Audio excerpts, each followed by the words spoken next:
जय मसीह की सबको। मेरा नाम शैला, मैं अमृतसर पंजाब से हूँ।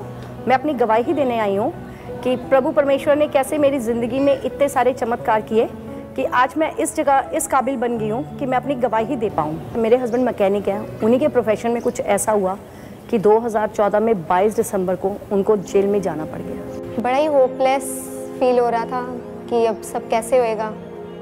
फिर भी ऐसा नहीं है कि हम लोग विश्वास नहीं करते थे, विश्वास था प्रभु पर उस तरीके का विश्वास नहीं था जितना होना चाहिए। खाने के भी वांदे पड़ गए थे।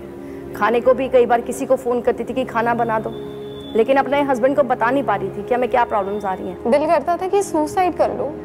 बहुत ज़्यादा प्रेशर था, इतना डिप्रेशन था ना। पापा ने खुद हिम्मत छोड़ दी थी अंदर। पापा की बातें सुन के और ज़्यादा दर्द होता था कि पापा कहते थे कि मैं यहाँ पे रह नहीं पाऊँगा, मैं भाग जाऊँगा अगर मैं नहीं आया। तो हम नहीं चाहते कि कुछ भी ऐसा करे। मेरे को ज़्यादा परेशानी हो गई क्योंकि मेरी जॉब चली गई और बेटी भी जॉब करती थी और उसकी जॉब से इतना नहीं हो पा रहा था। मेरी मम्मी के चाचू हैं, उन्होंने हमें जीसस कॉल्स के बारे में बताया और हम लोगों ने तब से उनका प्रोग्राम देखना शुरू किया। डॉक्टर पॉल दिनाकरन जी, उनके जब वो प्रार्थना करते थे तो उनसे हमारा विश्वास आगे बढ़ा। एक दिन हम लोग 2015 में प्रार्थना कर रहे थे, तब पापा कस्टडी में ही थे और प्रार्थना करते हुए ब्रदर जी ने नाम पुकारना शुरू किया सबका। तो उन नाम में एक नाम मेरी मम्मी का भी था, शाइला। तुम परेशान मत हो, तुम्हारा फ्यूचर बहुत ब्राइट है। शाइला, God is giving you a brand new future. परमेश्वर आपको बिल्कुल नया भविष्य दे रहा है। He's setting right all that is being broken by the devil. हर एक चीजों को जो शैतान ने तोड़ रखा था वो फिर से ठीक ठाक कर रहा है। He's setting up a brand new life for you. आपके लिए बिल्कुल नया जीवन वो तैयार कर रहा है। Beautiful future. खूबसूरत भविष्य तैयार कर Not be रहा है। afraid. बिल्कुल न डरें। Thank you, Lord. धन्यवाद प्रभु जी। In Jesus' name. यीशु के नाम में। तो उससे मेरे विश्वास को इतना धाड़स मिला, इतना मुझे यकीन हो गया कि उन करोड़ों में भी प्रभु को हमारे परिवार का नाम पता है कि हम कौन हैं, हमारी तकलीफ क्या है, क्या ज़रूरत है हमारी, कैसे उसको दूर करना है। उस दिन से मैंने अपने मन में पूरा विश्वास कर लिया कि जब अगर ब्रदर पॉल दिनाकरन जी को परमेश्वर ने ये कहा है तो ये बात सच है कि मेरा फ्यूचर एकदम ब्राइट है।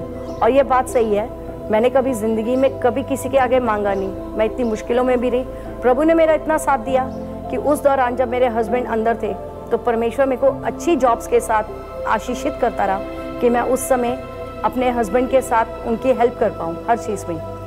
इवन एडवोकेट की जो फीसेस होती थी वो हम इसी के सहारे देते थे।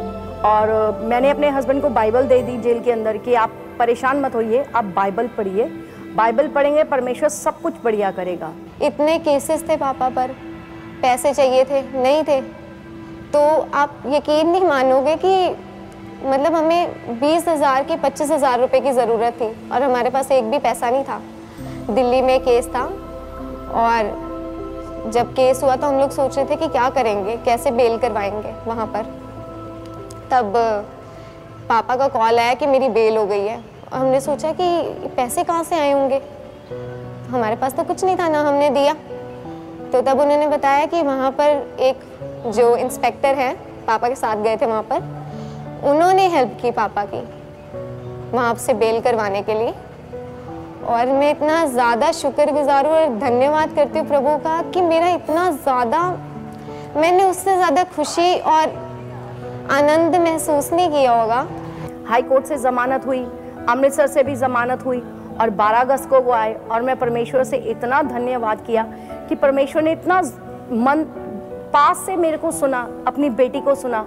जब मैं पहले जेल में था तो तब मुझे इतना विश्वास नहीं था, लेकिन मेरे वाइफ ने मुझे बोला कि बाइबल पढ़ने के लिए, और जब मैंने बाइबल पढ़ी तो मुझे परमेश्वर में बहुत विश्वास हो गया।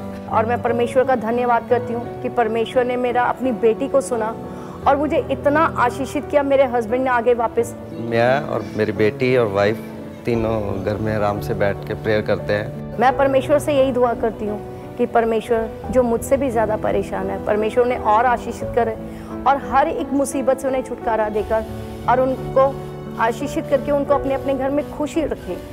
लोग छूट जाएंगे, चीज़ें रहेंगी नहीं रहेंगी, इन सालों में मैंने यही सीखा है। पर एक चीज़ जो नहीं साथ छोड़ेगी वो है प्रभु परमेश्वर। और यही चीज़ डॉक्टर पॉल दीनाकरन जी बताते हैं, और उनसे भी मैंने यही सीखा है कि अगर हम प्रार्थना मांगते हैं तो प्रभु का साथ, उनका किंगडम मांगे, बाकी सब चीज़ें खुद ब खुद आपके पास आ जाती हैं।